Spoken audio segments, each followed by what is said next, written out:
Subscribe कीजिए दोस्तों हमारे चैनल को। नोटिफिकेशन पाने के लिए बेल आइकन को प्रेस कीजिए। गुड मॉर्निंग स्टूडेंट, माँ ज्ञान भारती ग्रुप ऑफ एजुकेशन अंता में आपका ऑनलाइन क्लास में स्वागत है। हमने राजस्थान उच्च न्यायालय के बारे में पूर्ववर्ती वीडियो में पढ़ा। तो उच्च न्यायालय जो है उच्च न्यायालय में जो मुख्य न्यायाधीश की नियुक्ति किस प्रकार होती है, कौन कौन इसकी अभिशंसा करते हैं या सिफारिश करते हैं, तब जाके मुख्य न्यायाधीश की नियुक्ति होती है। और अन्य न्यायाधीशों की नियुक्ति की प्रक्रिया भी मैंने आपको समझा दी। अब न्यायाधीशों के लिए योग्यताएं भी मैंने आपको बताई, क्या क्या योग्यताएं होनी चाहिए, क्या क्या मापदंड तय किए गए हैं ताकि अमुक व्यक्ति न्यायाधीश बन सकता है। ठीक है, इसके बाद फिर मैंने आपको जो है उनका कार्यकाल बता दिया। सर्वोच्च न्यायालय और उच्च न्यायालय में कार्यकाल का डिफरेंस है, मैंने वो भी आपको समझा दिया कि वहाँ पर 65 वर्ष तक उसका जो है कार्यकाल रहता है। 65 वर्ष के बाद सेवानिवृत्त हो जाता है, किसमें? सर्वोच्च न्यायालय। और उच्च न्यायालय के मुख्य न्यायाधीश से अन्य न्यायाधीश जो है उनका कार्यकाल 62 वर्ष है और 62 वर्ष के उपरांत उनकी सेवानिवृत्ति हो जाती है। और मैंने आपको ये भी बता दिया कि सेवानिवृत्ति के बाद वो उस उच्च न्यायालय में या निचले स्तर की जो सेशन न्यायालय हैं या खंड न्यायालय में उनमें अधिवक्ता के तौर पर वो कार्य नहीं करते। ठीक है, मैंने आपको बता दिया। उनका स्थानांतरण बता दिया, न्यायाधीश द्वारा शपथ कौन दिलाता है ये भी मैंने बता दिया कि राष्ट्रपति उनको क्या करता है, नियुक्त करता है, लेकिन शपथ संबंधित राज्य का राज्यपाल दिलाता है, ये भी मैंने आपको बता दिया। इसके बाद उनका स्थानांतरण बता दिया, न्यायाधीशों का वेतन मैंने आपको बता दिया। ठीक है, आर्टिकल्स के अकॉर्डिंग न्यायालय की स्वतंत्रता मैंने आपको बता दी। अब बात करते हैं हम उच्च न्यायालय का कार्यक्षेत्र एवं शक्तियों की। उच्च न्यायालय के पास क्या क्या पावर्स हैं, क्या क्या शक्तियां हैं। तो पहली चीज़ हम बात करते हैं मूल एवं प्रारंभिक क्षेत्राधिकार उसका क्या है। मूल एवं उसका प्रारंभिक क्षेत्राधिकार मतलब पहला क्षेत्राधिकार किस श्रेणी का है, तो हम कह सकते हैं इसमें दिया हुआ है इसका तात्पर्य प्रथमतः उच्च न्यायालय द्वारा वादों की सुनवाई करना। अब वो वाद कौन कौन से हैं? वाद है ना, जो मैटर्स होते हैं उनको वाद कहते हैं। वाद दाखिल होते हैं कहाँ पर? उच्च न्यायालय में। समझ में आ रही है ना? कहने का मतलब ये है जैसे सेशन जैसे खंड न्यायालय, कस्बे में जो खंड न्यायालय होता है उसमें वो अगर वाद हार जाता है, किसी भी परिवादी का वाद हार जाता है तो अपनी आगे कहाँ रखता है? फिर वो जिला सेशन न्यायालय में। जिला सेशन न्यायालय में भी अगर उसका वाद क्या हो जाता है, निष्फल हो जाता है, तो वो कहाँ पर जाता है? फिर संबंधित राज्य के उच्च न्यायालय में। ज़्यादा नहीं जाता, तो मतलब निचले स्तर की अदालतों के विरुद्ध क्या करता है? वो वादों की सुनवाई करता है। ठीक है, संसद एवं राज्य विधानमंडल सदस्यों के निर्वाचन संबंधी विवाद, संसद के जो सदस्य हैं जैसे लोकसभा के सदस्य हैं, राज्यसभा के सदस्य हैं, ठीक है, उनके निर्वाचन से संबंधित जितने भी वाद हैं, ठीक है, उनकी सभी प्रकार की सुनवाई करता है कौन? उच्च न्यायालय। और कौन करता है? तो हम बात कर रहे थे अभी कि संसद के जो सदस्य हैं उनके निर्वाचन में कहीं न कहीं विसंगतियाँ रहती है, तो उन विवादों की सुनवाई भी जो है कौन करता है? उच्च न्यायालय। विधानमंडल के जो सदस्य हैं, चाहे वो विधानसभा का चुनाव हो या फिर विधान परिषद का, उनमें कहीं न कहीं विसंगतियाँ आती है, कहीं न कहीं विवाद होता है, तो उन विवादों की सुनवाई कौन करता है? राज्य स्तर पर राज्य का उच्च न्यायालय। करता नहीं करता? अब इसमें आगे देखो आप, राजस्व एकत्रीकरण संबंधी विवाद, राजस्व जो एकत्रित करते हैं, अभी राजस्व मंडल जो है ना, तहसील विभाग है कि नहीं, उनमें एकत्रीकरण में संबंधित कोई भी विवाद हो, उनकी जो है राज्य स्तर पर अंतिम सुनवाई कौन करता है? संबंधित राज्य का जो है उच्च न्यायालय करता है या हाई कोर्ट्स करता है। और क्या है? मौलिक अधिकारों वो वसीयत, मौलिक अधिकारों का कहीं न कहीं राज्य स्तर पर किसी भी अमुक व्यक्ति का मौलिक अधिकारों का जो क्या हो रहा हो, खंडन हो रहा हो। ठीक है, मौलिक अधिकार उसको नहीं मिल रहा हो, शोषण हो रहा हो, तो उनके विरुद्ध भी वो जो है क्या करता है? सुनवाई करता है। वसीयत संबंधी जानते हो ना, वसीयत लिख देते हैं, है ना, तो वसीयत संबंधी जो विवाद हैं उनकी भी सुनवाई संबंधित राज्य का जो है कौन करता है? उच्च न्यायालय करता है। और देखो आगे आप, और क्या करता है ये? विवाह विधि, शादी संबंधित, और कंपनी कानून और विवाह विच्छेद, तलाक संबंधी जो विवाद है उनकी भी जो है सुनवाई करता है। कौन करता है? संबंधित राज्य का उच्च न्यायालय करता है। अब बात करते हैं हम याचिका या रिट अधिकारी का।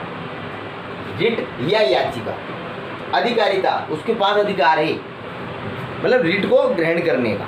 ठीक है, अब इसमें क्या दिया हुआ है, अनुच्छेद 226 के अंतर्गत उच्च न्यायालय बंदी प्रत्यक्षीकरण।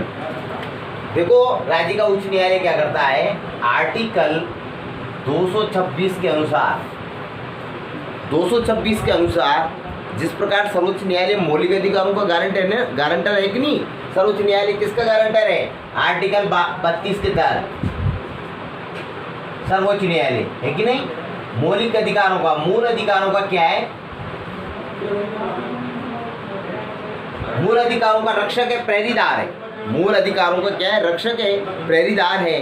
उसी प्रकार राज्य स्तर पर राज्य का उच्च न्यायालय आर्टिकल या अनुच्छेद 226 के अनुसार क्या करता है, उच्च न्यायालय बंदी प्रत्यक्षीकरण। मैंने आपको पहले सर्वोच्च न्यायालय पढ़ाया तो इनके बारे में बताया कि बंदी प्रत्यक्षीकरण क्या है, परमादेश, प्रतिषेध है ना, और उत्प्रेक्षण और अधिकार परीक्षा याचिका जारी कर सकता है। ठीक है, इनके बारे में डिटेल से मैंने आपको कि अधिकार परीक्षा क्या है, उत्प्रेक्षण क्या है, ठीक है ना, इनके बारे में सर्वोच्च न्यायालय जो पढ़ा है उसमें बता दिया। अब इसमें देखो आप, जहाँ सर्वोच्च न्यायालय आर्टिकल 32 के अंतर्गत, आर्टिकल 32 के अनुसार क्या करता है, वो मूल अधिकारों के, अगर कहीं न कहीं भारत के किसी भी नागरिक के मौलिक अधिकार या मूल अधिकारों का हनन होता है, ठीक है, तो उनके विरुद्ध क्या करता है, वो सुनवाई करता है, मतलब मूल अधिकारों का रक्षक और पहरेदार है। उसी प्रकार राज्य स्तर पर उच्च न्यायालय को, ठीक है, मैंने आपको बता दिए, उनके विरुद्ध अगर उनमें कहीं न कहीं हनन हो रहा है अमुक व्यक्ति का, तो अनुच्छेद 226 के तहत जो है सुनवाई करता है। ठीक है, वही उच्च न्यायालय मौलिक अधिकारों के साथ साथ अन्य मामलों के लिए याचिका भी जारी कर सकता है, अन्य मामलों के लिए भी जारी कर सकता है। अब बात करते हैं अपीलीय क्षेत्राधिकार। थर्ड नंबर का जो पॉइंट है हमारा, अपीलीय क्षेत्राधिकार। अपील किस प्रकार होगी, मैंने आपको भी बताया, जैसे खंड न्यायालय में कोई भी अमुक व्यक्ति अपने वाद की जो पेश करता है, उनकी सुनवाई के दौरान वो अपने वाद को हार जाता है, तो अग्रिम जो सुनवाई है वो कहाँ रखता है, जिला सेशन कोर्ट में।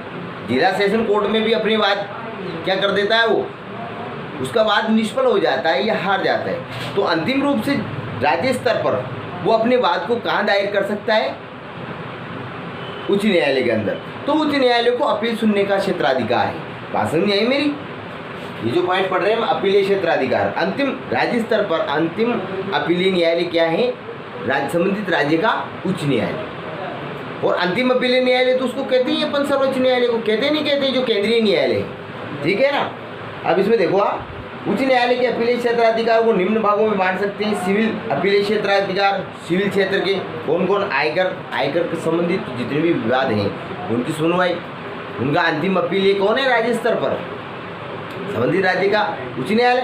पेटेंट, डिजाइन, उत्तराधिकार आदि मामलों में, उत्तराधिकार जानते हो ना, मतलब पैतृक संपत्ति लेने के लिए उत्तराधिकार से संबंधित है ना, आदि मामलों के लिए जिला न्यायालय के विरुद्ध यानी जिला सेशन कोर्ट के विरुद्ध वो क्या कर सकता है, सुनवाई कर सकता है। कौन अपील सुन सकता है, संबंधित राज्य का उच्च न्यायालय। बात में समझ में आ रही मेरी, अगर जिला सेशन न्यायालय ने वहाँ पर कोई भी व्यक्ति अपने वाद से हार जाता है, तो अंतिम रूप से राज्य स्तर पर कहाँ जाके वो अपील दायर करेगा, तो उसके अपील को सुनने का अधिकार किसके पास है, उस संबंधित राज्य के उच्च न्यायालय, है कि नहीं।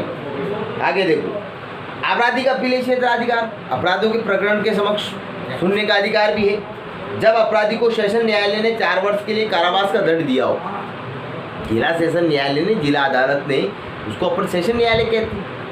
खंड न्यायालय किसको कहते हैं, जैसे आपके अंता में है वो क्या है, खंड न्यायालय है कि नहीं, और सेशन न्यायालय कहाँ पर है, जिला अदालत है कि नहीं। तो जिला अदालत या सेशन न्यायालय, जिला का सेशन न्यायालय उसको 4 वर्ष की सज़ा सुना देता है, तो या फिर मृत्युदंड दे दिया हो किसने, जैसे आपके 12 की जो सेशन न्यायालय है उसने किसी को फांसी की सज़ा सुना दी, लेकिन जिसको फांसी की सज़ा हुई है वो इस बात से संतुष्ट नहीं है कि बिल्कुल मेरा दोष नहीं है, मुझे गलत तौर से फंसाया गया और मुझे गलत तौर से जो है मृत्युदंड दिया गया है, मैं आपराधिक प्रकरण में इतना लिप्त नहीं हूँ कि मुझे मृत्युदंड दिया जाए, तो वह अपनी अपील को कहाँ दायर कर सकता है, अपनी वाद को कहाँ रख सकता है, संबंधित राज्य के उच्च न्यायालय। ठीक है, अपील न्यायालय में हो सकती है संवैधानिक अपीलीय न्यायालय। संवैधानिक अपीलीय क्षेत्राधिकार से मतलब क्या है, कोई भी ऐसा मुकदमा जिसमें संविधान की व्याख्या का प्रश्न भी नियत हो। मान लो कोई भी जैसे कोई बात चल रहा है अपने खंड न्यायालय में अंता में, ठीक है, यहाँ उसकी सुनवाई होगी या जिला सेशन न्यायालय में उसकी सुनवाई होगी, लेकिन जिस व्यक्ति का वाद दायर है सेशन न्यायालय में उसको ऐसा प्रतीत होता है कि मेरा जो प्रकरण है इसमें संवैधानिक रूप से व्याख्या नहीं हुई है, यानी जहाँ तक संवैधानिक रूप से व्याख्या नहीं होगी वहाँ पर उचित नीतिगत निर्णय या डिसीजन नहीं हुआ है, उसको ऐसा प्रतीत हो जाए तो सर्वोच्च न्यायालय क्या करता है, उसकी व्याख्या करता है संवैधानिक ढंग से। करता है नहीं करता? कोई भी ऐसा मुकदमा जिसमें संविधान की व्याख्या का प्रश्न हो तो उच्च न्यायालय में अपील की जा सकती है कि नहीं? है कि नहीं? तो उसकी जो है व्याख्या कर सकता है।